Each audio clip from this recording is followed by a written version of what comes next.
Сәлем достар, сіздермен бірге Мадина. Біз бүгін өте дәмді болып шығатын үй жағдайында балық қуырамыз. Видеоны соңына дейін қараңыздар. Алдымен ыдысымызға тұз бен бұрышты салып, араластырып, осылай балықтың үстіне сеуіп, қолымызбен жағып шығамыз.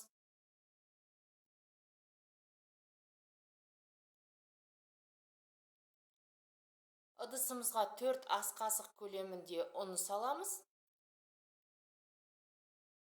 Жарты шай қасық тұз, 100 грамм су құямыз.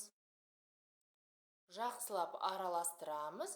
Бізде осындай қоймалжың масса пайда болу керек. Мінекей біздің массамыз дайын.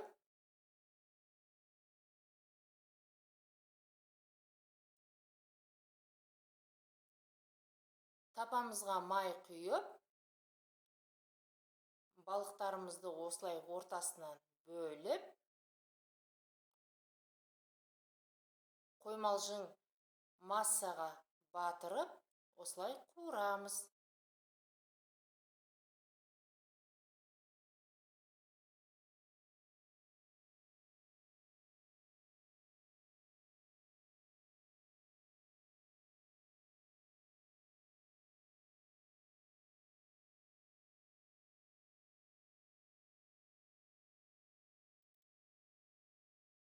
Тек қана құрғақ ұнға аунатып қуырсаңыздар да болады.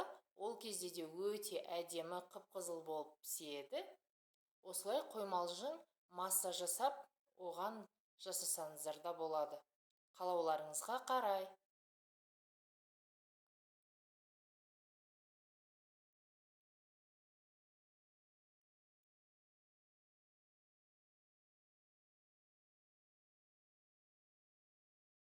Мінекей менде дайын, қып-қызыл өте әдемі болып пісіп шықты.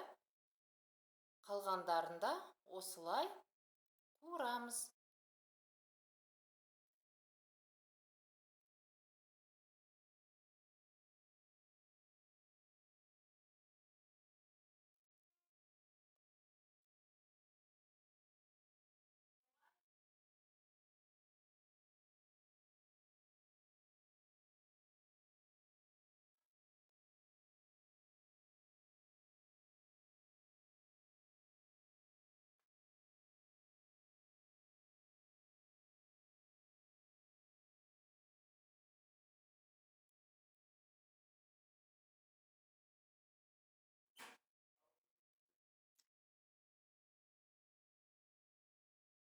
Мінекей бізде дайын, қараңыздаршы, қып-қызыл өте әдемі болып пісіп шықты.